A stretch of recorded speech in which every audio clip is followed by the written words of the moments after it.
Assalamu alaikum. Welcome to Al Hafidhun. I am your host, Amir Abdul-Wali, and here we share videos on how to improve your mastery of the Arabic language and how to improve your recitation of the Quran. Today, I'd like to share with you guys my origin story so that you have a bit more knowledge of my back end. How did I get where I am today? And what did I have to go through to get where I am right now? So my story starts when I was just a small little boy. I was a regular African American kid living in Newark, New Jersey. Islam was extremely important to my family, and I wanted to do all that I could to make them proud. And what I wanted to do was I wanted to do something that would not only make them proud of me, but would also make Allah pleased with me. And I thought, if I could memorize the entire Quran, I could do just that. The thing is that at the time, no one that I knew had done it. On top of that, everyone that I knew would say things like, oh, it's impossible for an African American to memorize the entire Quran. Oh, it's impossible for an African American to be fluent in the Arabic language like a native. Hearing things like that made me feel depressed and sad, and that my goal was not attainable. During that time, if an African American was to memorize just Juz Amma, which is considered to be, which is the last Juz of Quran, and it also contains most of the short surahs. They were hailed as a genius, and everyone was like, wow, mashallah, you're so smart, you're so great. But this typically never happened before finishing high school. And so that made me feel that, well, how could I achieve what so many others have failed to do? And so I lowered my standards and became complacent. But then, subhanAllah, by chance, as if by chance, something amazing happened. My father was traveling to Egypt one year, and I asked him to take me with him. He said he would if I got good grades in school, which I did. So I spent 3 months in Egypt, and I played for the majority of the time. I would go to the masjid, and I would play with this young boy who happened to be the imam's son. And we would go and we would play soccer and kick balls around in the outside of the masjid. But after every prayer, we'd also go in and we'd sit with his father, and he'd begin to teach us both the Quran. After 3 months, I realized that I managed to memorize all of Juz Amma. I was only 7 years old at the time, and I knew that I played the majority of the time while I was there. So I said to myself, well, if I was able to do this while playing, I wonder what could I accomplish if I really put my mind to it. And that is when it dawned on me that that would be the way to actually memorize the entire Quran. And so I was so excited to go back home and to show my teacher all that I had learned. Perhaps she would give me more attention and push me further than I had been pushed. But subhanAllah, good things never come without a test. Shortly after I got back, the school shut down. And on top of that, my parents weren't getting along very well, and so they got divorced. So I was devastated. I opted to live with my mother, and I had to go to public school for the very first time in my life. My brothers and I, we were the only Muslims in our school. And we could not even study Arabic. We weren't even able to pray Jummah because of school. I expressed my feelings of devastation to my father. And I said that the kids in school, they don't really care about school or even religion or nothing whatsoever. And my father just said to have patience. About 2.5 years later, I was living with my father, and he comes home from work one day, and he calls me from my room and says, come to the living room. So I leave my room, and I began walking to the living room, and as I'm walking, the floor begins to creak. I go and I sit down in the living room on the couch that's right there by the window, and my father says to me, Amir, do you remember when you went to Egypt? And all of a sudden, all those distant dreams and nostalgic memories pop back into my mind. And I say, yes. And then he says, well, how would you like to go back and continue your studies there? And in a flash, all of those dreams came to a height, and a smile came to my face. I said, yes. But my father still had this still and serious look on his face. He said, but I'm not going with you. So I thought about it for a second, and I was a bit confused, but I was confident. I said, okay. He then went on to say, your mother is not coming with you. Your brothers are not coming with you. Your sisters are not coming with you. It's just going to be you. Now, I was still confused, but I continued to say, okay, and I was extremely confident when I said that. My father then went on to paint the full picture, and he said, I'm sending you over to Egypt, and I don't have a lot of money, you know that. I don't know when I'll be able to bring you back home to visit. I don't know when I'll be able to come over to visit you or send over your mother or any of your siblings to see you in Egypt. Something could happen to you while you're there, and we may not be able to come and see you or get you. And something could happen to any of us here, and there will be no way for you to come and see us. So you have to understand that if you decide to travel, that you may not be able to come back. And although I was only 10 years old, alhamdulillah, I did realize that goals and dreams, they have a price. And I was willing to pay the price and make the sacrifice. And I said, I'll do it. This is for the sake of Allah. My father and I, he began to share some reminders with me.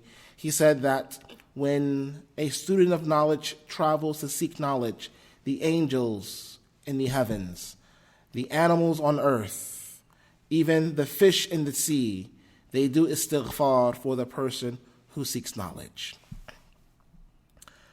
So, over the next couple of weeks, I got all my bags together and was packed and managed to say goodbye to everyone who was a loved one. And we headed towards the masjid first. We met up with the brother who was to be my guardian. And turns out he was one of my father's friends who had lived in Egypt, and we had visited them while we were there in Egypt. And then we headed towards the airport. So it was January 31st of 2000. I landed in Alexandria's airport, and it was raining cats and dogs. I never knew that in Egypt it rained like that. And I thought to myself, wow, I thought it was just a hot desert. I came in the summertime, it was extremely hot. We get into the taxi and we drive off, and about 20 minutes later we arrive at what will be my new home. I step out of the car, and halfway up my leg into mud. I had completely forgotten that where this brother lived at, it was a village. So the neighbors, they kept a bunch of animals in their homes. They had cows, horses, donkeys, goats, rabbits, They kept chickens on the roofs. You name it, they had it. And I just thought to myself, subhanAllah, what have I got myself into? But I go up, change, freshen up, come down, have a hot meal. And after I'm done eating, the brother says to me, give me your passport. I give him my passport, and then he says, your father told me to tear up your passport. You're not going back home. And then before I could even respond, he then turns to his family and says, this is Amir. He'll be staying with us, and I'm going to treat him just like I would treat my own children. From here on out, no one speaks to Amir in English. He came here to learn Arabic, and that he's going to do. Then he said, you're a guest for 3 days. After 3 days, you're going to be treated just like my children. So whatever I ask them to do, I'm going to ask of you to do. And school will also start then. So I said, oh, okay, wow, we're getting right to it. So 3 days go by, and I get ready to go to my first day of school. And they take me into the building. Then they take me to my classroom. Turns out my classmates are 4 and 5-year-olds. They took me to a preschool. Because I came the end of January, beginning of February, school had already began. And so they could not register, he couldn't register me for school. So I had to, I guess, join something in the meantime. And it was so embarrassing being a 10-year-old giant in the classroom with a bunch of 4 and 5-year-olds. When I got a chance to talk with my father, I complained to him and I said, Abby, there are a bunch of kids like 4 and 5-year-olds that are my classmates. I sit on this small, tiny little chair, and I'm so huge and too big for it. And my father, he said, son, you'll never attain knowledge until you take knowledge from 3 people. Someone who's above you, someone who's on your level, and someone who is below you. He then went on to say, he said, do they speak Arabic? I said, yes. And then he said, do you? I said, no. He said, well, perhaps there's something for you to learn then. So I had to learn to humble myself. After I was done with preschool, my day was not over yet. Preschool was from about maybe 8 in the morning until about 12 o'clock.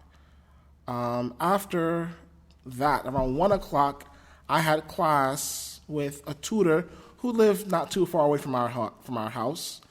And I attended classes with him for 1st, 2nd, 3rd, 4th, and 5th grade. This was all back to back. And afterwards, I would go home, eat lunch or dinner. It was just that one meal. And I would then return back to attend 6th grade as well as Quran class.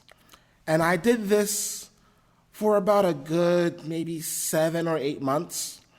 After that, alhamdulillah, I finally got enrolled into Al-Azhar. I get to school, and I realize that my classmates, they were all Egyptian. My Arabic still wasn't all that great. I had managed to memorize within that time frame. I went over Juz Amma again, and I had learned Juz Tabarak, Juz Qad Sami', and I was working on Juz Al-Dhariyat. So I had about 3 Juz and a half at that time. I realized that my classmates, they had 18 Juz under their belts. So there was half of the Quran of a deficit between me and them. And so I realized I had a lot of catching up to do.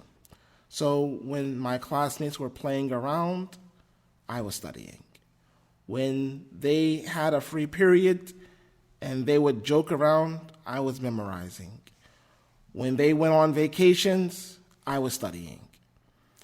I did everything that I could do to catch up. And it wasn't until 5 years later when I finally got a break. That is when I completed the memorization of the Quran, alhamdulillah. To my surprise, I actually finished the Quran before many of my classmates, alhamdulillah. The same ones that were 15 juz ahead of me. I don't know how I caught up to them, but alhamdulillah. Since then, I've managed to obtain 3 diplomas from Al-Azhar, as well as a bachelor's degree. I've became an imam and khatib at a few different masjids in Alexandria. And currently, I am pursuing my master's degree from Al-Azhar in Usul al-Fiqh. I founded Al-Hafidhun with my wife after we got married, and we realized that we both have a passion for teaching. And there are so many things that the Americans are not aware of when it comes to seeking knowledge. And I wish that I could share a methodology that would help them shortcut their way of studying. If I was only able to share what I had to go through, if everyone did what I had to do, it may be extremely difficult. Not everyone is willing to travel to seek knowledge. Not everyone is able to send their children over. However, alhamdulillah, I do teach, and I try my best to help everyone have the same understanding that I have of the Arabic language and that of the Quran. And so in the end, yes, I had to endure many difficulties and had to make many sacrifices. I did not return home to visit my family until 11 years after I came. It was a full 11 years before I went back home. On top of that, no one came to Egypt except for my father. He managed to come maybe once or twice. But if I'm capable or able to help other Muslims reach a similar understanding of where I am with the Arabic language and the Quran, then it will all be worth it. I pray to Allah that Allah blesses us to attain the knowledge we need to please Him, and that Allah makes learning the Quran very, very easy for all of us, and that Allah makes us be able to learn and absorb the Arabic language so we can understand what is He telling us in the Quran. If anything resonated with you, please do let me know below what exactly resonated with you. Also, please share this video and give it a like, so that way it may help inspire someone else. And if that is the case, then you too will get the reward for them taking action upon that inspiration. Once again, I am Amir Abdul-Wali from Al-Hafidhun. I look forward to seeing you on the next one. Assalamu alaikum wa rahmatullahi wa barakatuh.